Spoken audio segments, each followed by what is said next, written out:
Hi mga Wiswis! Today is our last full day here in Taiwan because we'll be flying tonight back to the Philippines. It's just so sad. Like ngayon ko pa lang siya nauumpisang i-absorb na enjoyin ng todo itong lugar na ito. I really love my visit here. I think Mama also enjoyed her visit here. And right now, nakapag-pack up na kami and medyo malinis na yung room para hindi na mahirapan yung maglilinis nito, mag-room service. And ayun, nakapag-prepare na rin kami ng e-travel permit namin para sa flight natin mamaya sa departure check-in and arrival immigration kung titignan sa Terminal 3. At ayan, pababa na kami for check-out. Pamamasyal muna tayo saglit para naman masulit natin tong araw na to kasi anyway, ang departure naman natin sa Taiwan is at 2 a.m. midnight. So, ayan, we'll sulit muna yung time natin dito. Tara, pasyal muna tayo saglit before we head to the airport.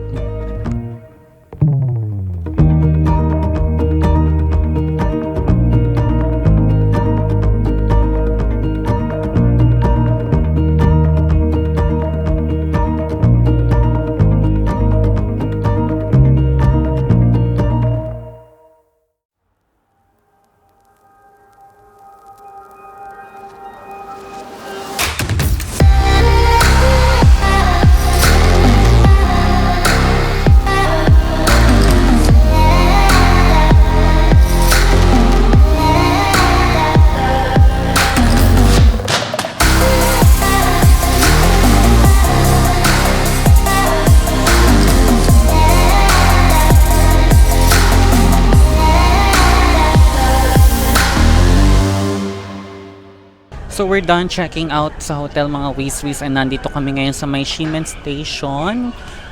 We'll be visiting one of their tourist attractions na malapit lang dito sa Taipei para makapag-spend time tayo.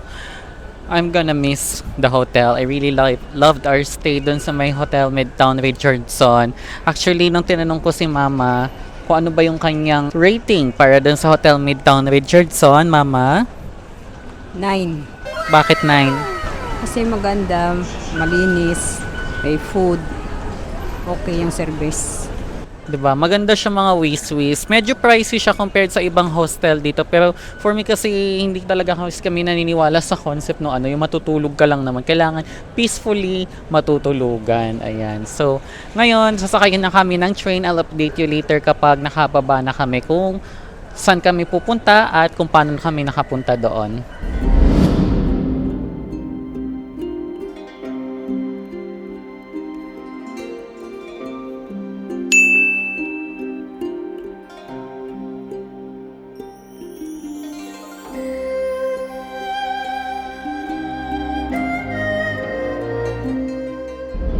Wiswis, welcome to National Palace Museum!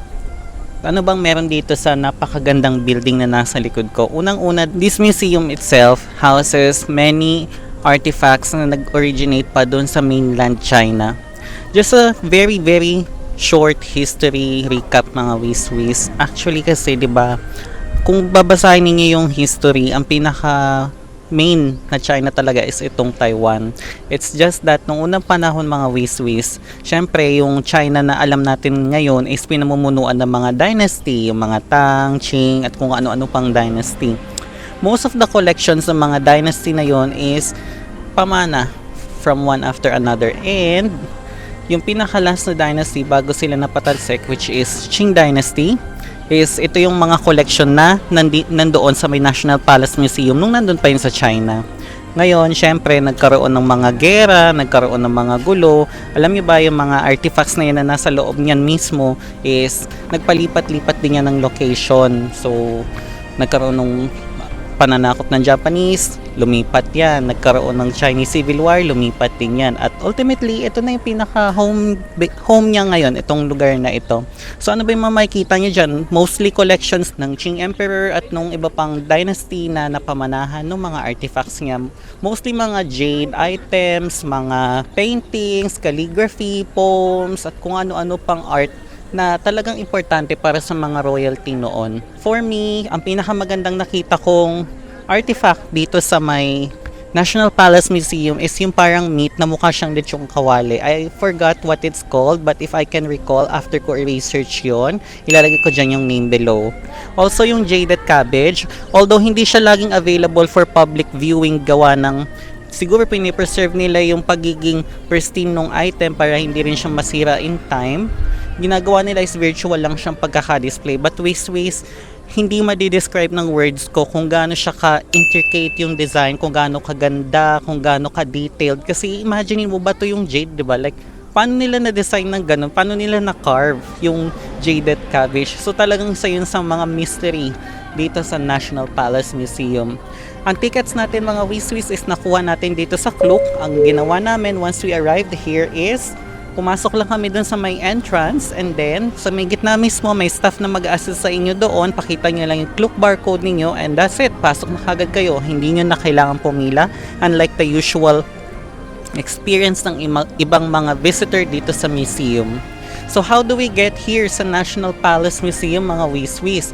So, ang starting point na lang natin, doon tayo sa may Taipei Main Station kasi yun naman yung pinakagitna eh. From Taipei Main Station, ang kailangan nyo lang gawin is sumakay kayo doon sa may red line at bababa kayo sa may Shilin Station. Once you disembark sa Shilin Station, meron kayong makikitang bus stop at sasakay kayo ng bus number R30 at diretso na yon dito sa National Palace Museum.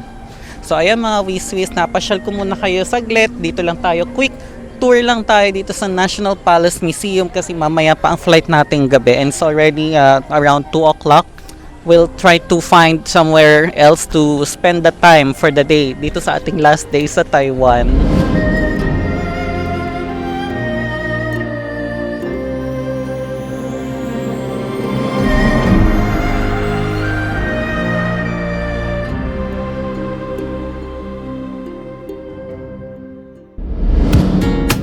After our 2 hours trip at National Palace Museum, it was still too early for our flight, kaya nag-decide kami ni Mama na mag-lunch at mamasyal muna sa Ximending. What I really loved about our trip in Taiwan was the fact na very evident sa society nila yung acceptance. Bawat tao dito may kanya-kanyang buhay at pakulo, walang negative reaction or judgment. At ramdam mong malaya silang gawin yung gusto nila without any fear na baka ipahiya sila or makulong. Something that is opposite from what I experience and feel in the Middle East.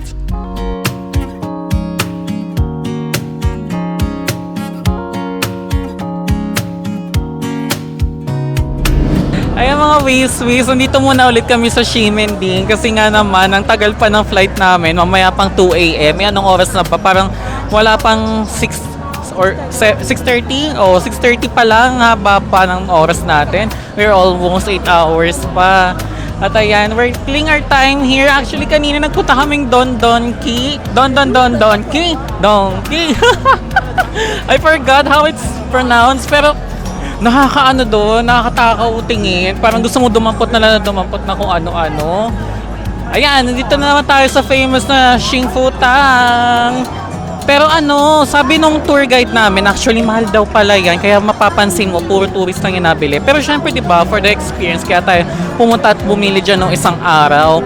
Pero ngayon, ang sabi nga kapag nga bibili ka ng mga ganyan, yung mga milk tea, tapos gusto mo yung makatipid, yung sulit, dun ka nga daw sa kung saan bumibili yung mga lokal.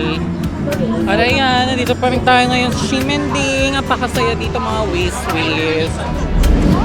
So we're back here in the hotel and right now is nagkikil na lang kami ng time dahil maya-maya aalis na rin kami for our departure going to the airport.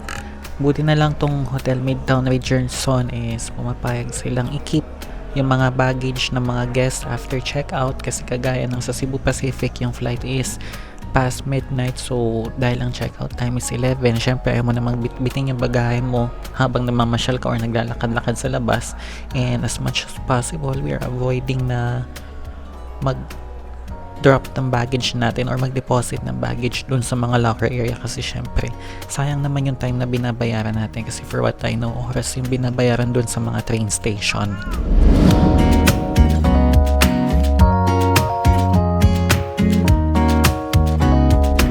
Alam nyo, sobrang convenient talaga ng transportation nila dito sa Taiwan, mga Waze.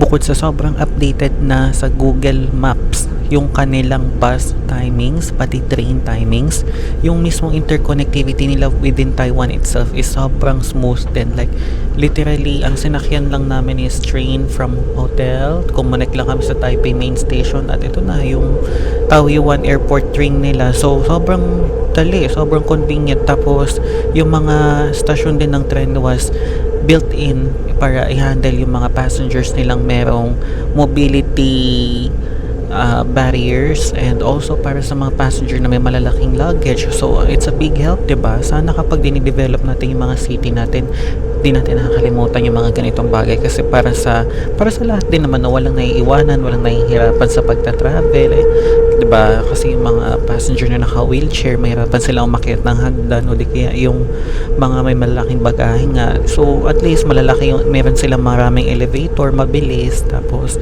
yung mga exit and entry points nila is mayroon din yung parang built-in para i-accommodate yung mga malalaking objects. The travel time from Taipei main station all the way to Taoyuan Airport is around 40 minutes. That's 40 minutes.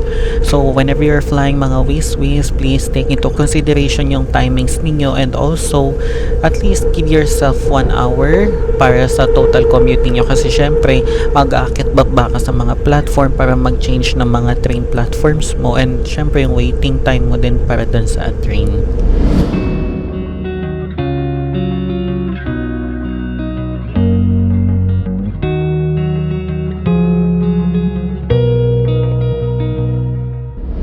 So we're currently here sa may airport check-in counter. Nag-open na yung check-in ni Cebu Pacific at 11:15 and our departure is at 2:15. So 3 hours sila ahead of, talagang standard silang nag-open ng 3 hours. Tapos itong airport ng Taipei, yung Taoyuan Airport, mga Waze, medyo confusing siya for me.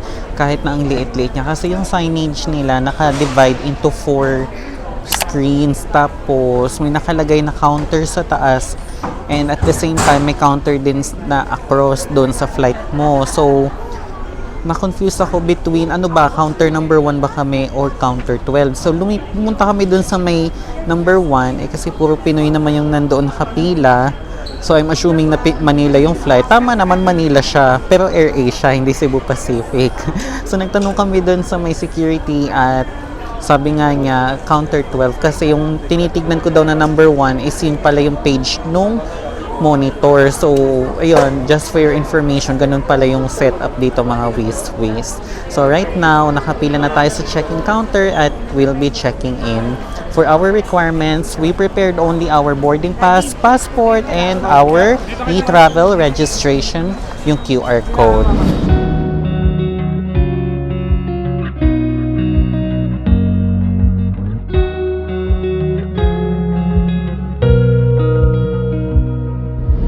Alright, so we're done checking in, mga Waze, at according to the check-in staff is kailangan daw i-double check yung baggage ninyo once mag-check-in kayo kung may x-ray ba siya ng maigi, kasi baka mamaya magkaroon kayo ng problem at the last minute, baka hindi pala mascan yung baggage niyo.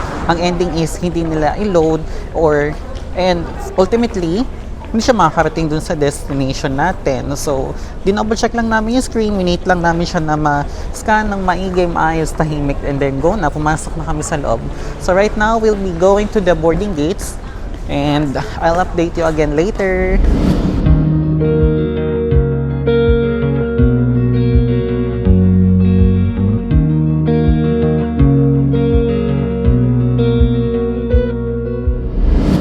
We are done sa ating immigration process and customs clearance, mga Waze.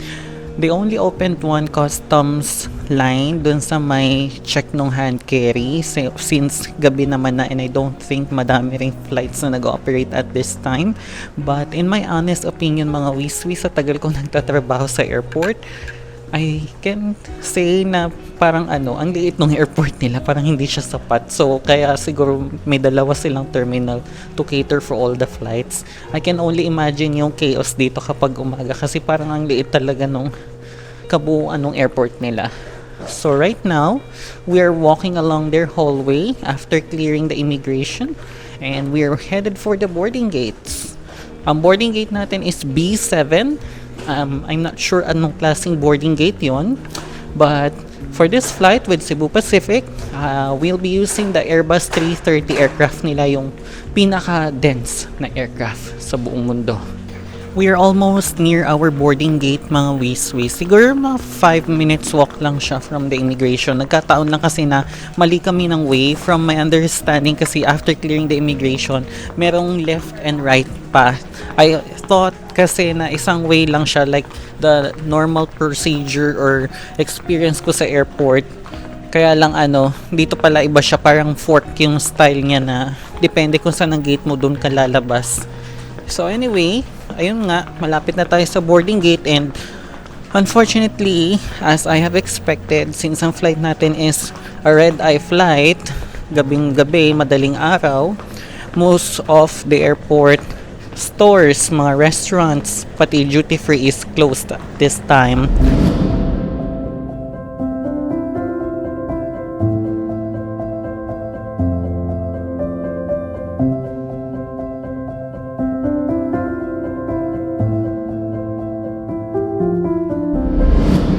And we are now here at the relaxing area ng Taiwan Taoyuan International Airport in Terminal 1, mga wiswis.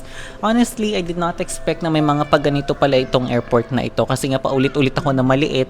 So I expected na pag after natin magka-clear ng immigration is that andun na tayo, a few walks, duty free, konting store, and then boarding gate. But dahil may ganito, so at least it's a nice gesture from Taiwan, from Taipei, na meron silang mga relaxing lounge, as they call it, relaxing area, para at least medyo mas comfortable yung waiting natin for our boarding. Kasi kaysa naman i-hold mo lahat ng tao doon sa boarding gate na cramp na yung area, tapos cramp yung seats as I expect it normally sa isang airport. Tapos syempre sasakay pa tayo ng Cebu Pac, expect mo na full flight yan dahil mura yung fares most of the time. Tapos ngayon operating pa yan na Airbus 330. I'm not sure kung puno yung flight or hindi, pero syempre kung pupunta tayo ng boarding gate, I'm expecting na medyo masikip na doon, siksikan. Ngayon, habang nandito ako, I will take this opportunity para ma-share naman sa inyo kung ano ba yung mga naging expectation versus reality ko dito sa Taiwan. O diba? Para medyo may mapag-usapan naman tayo. Kasi sa totoo lang, mga wiswis, wala naman ako masyadong may share sa inyong bago pagdating sa traveling. Kasi sa totoo lang, paulit-ulit naman na tayo sa requirements of passport mo, ticket mo, e-travel. That's it. Ngayon, about Taiwan yung pag-uusapan natin. Ano yung mga naging expectation ko? I was expecting it na medyo mahirap yung communication. But honestly, mga wiswis, kahit na hindi kayo magkaintindihan verbally, makikita mo yung effort nila na maihatid sa'yo yung gusto nilang sabihin. Like translate, ganon. They will try their best na matulungan ka. O di ba, napaka-nice gesture ng mga Taiwanese. What's the best part of my experience here in Taiwan? Actually, mountains. Meron din naman tayong mountains. Maganda yung kanilang commute, yung kanilang public transport system. I liked it. Sobrang smooth. But for me, the best part of our trip was the Taiwanese people itself. Kasi I had the opportunity, mga wiswis, na magkaroon ng isang local friend dito. Member din siya ng LGBTQIA+ community. Nagkaroon kami ng talks na for a few minutes, and from his perspective, I got a glimpse of how is the LGBTQIA+ community here, and sinabi nga niya na it's so super legal, so super accepted, walang form of discrimination at all. Everything is diverse, everyone's accepted, hindi porket effeminate, hindi attractive, hindi porket chub, hindi attractive. Everyone is attractive for anyone, no? So, you can't fit yourself sa lahat ng tao, but definitely there will be someone who will be attracted to you. Kasi compared sa Philippines natin, sa totoo lang, ang ayokong part is kapag effeminate, medyo hindi attractive sa paningin ng karamihan. 'Di ba?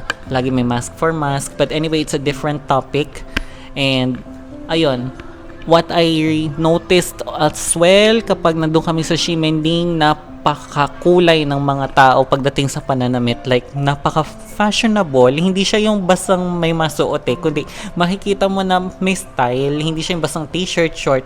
May style sila kahit papaano. Kahit yung mga lalaki, mga wiswis, medyo may get up din sila. So, I really liked it as someone na gustong-gustong medyo gumiget up. Medyo pa ito sa lagay na to.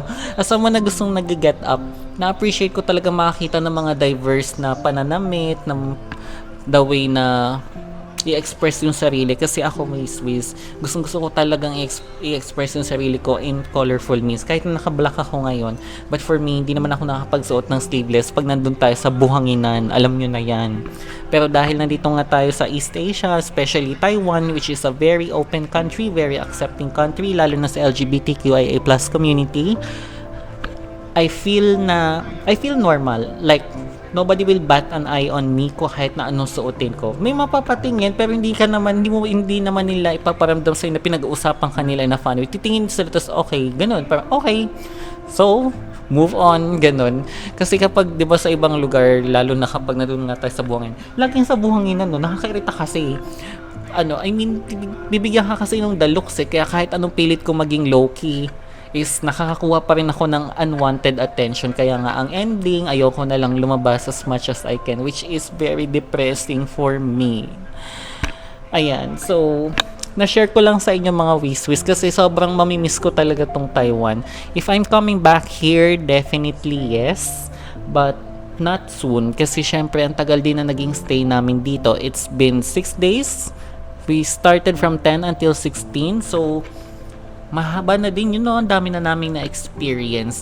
And if I will come back, siguro what I will rectify is yung travel date kasi ngayon pumunta nga tayo dahil June, birthday ni Mama, and at the same time tinaon ko siya as Pride Month, so Pride Season Series, LGBTQIA+, ganon. But it's not really an ideal time to visit Taiwan. I think it's better kung pupunta dito ng winter para at least mas malamig, mas makaka-aura, 'di ba, makaka-get up, and yung mga tour natin hindi naman hagaran. Diyos ko, gusto ko na magpaumanhin. I feel like hindi magiging maganda yung mga vlog ko. Kasi sobrang hulas na hulas ako, takbo dito, akyat doon. Tapos ang init mga wiswis. Tingnan nyo, hindi ko alam kung kita siya sa camera, pero sobrang nagka-tan line talaga ako. Like mukha na akong zebra ngayon dahil white na white yung dito ko, upper sleeve ko. Das yung lower ng part ng arms ko is ang itim. So, nothing against may itim na tao, but hindi siya maganda kung hindi pantay-pantay. So, at least, 'di ba, sana naging even na lang.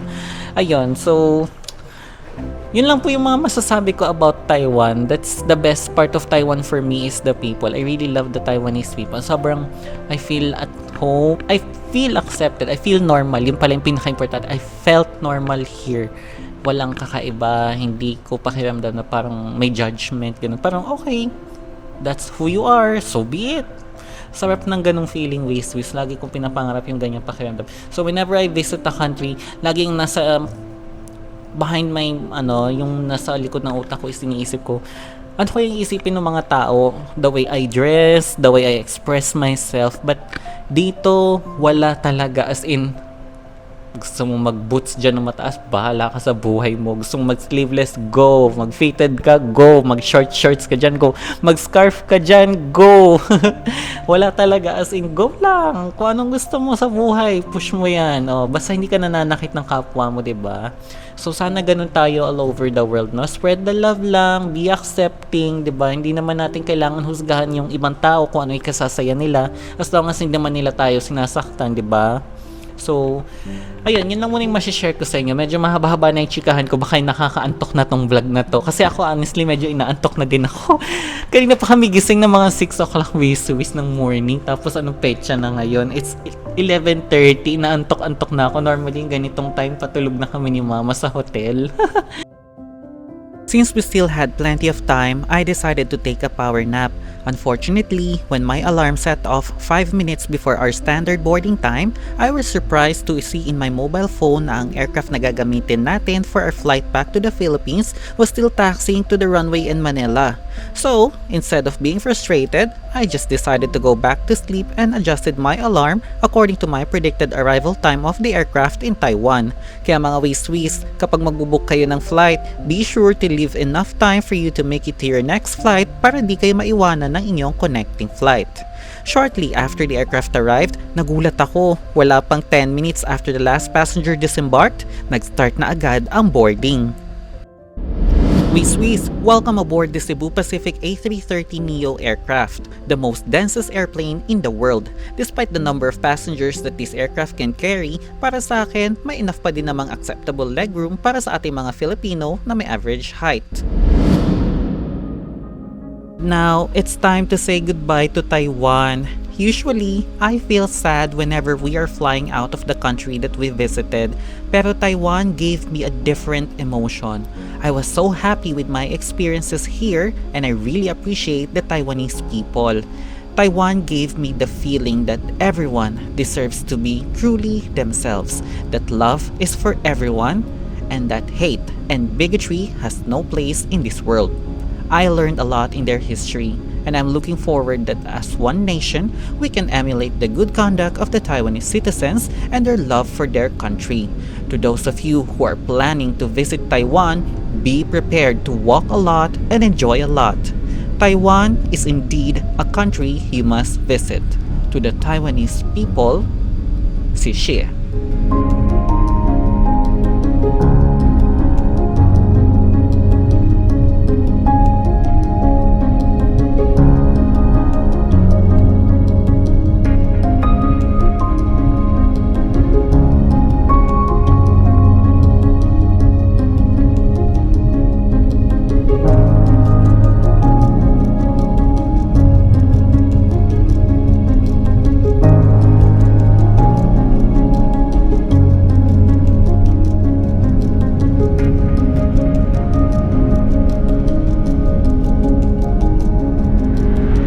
Mga Swiss, dito ko muna tatapusin ang ating journey ng ating pagbisita dito sa Taiwan bilang parte ng ating Pride Season Series. Kung nagustuhan niyo po itong episode na ito, please hit the like button below and don't forget to show your support by subscribing to our channel and turn on your notifications bell para updated kayo sa ating mga future contents.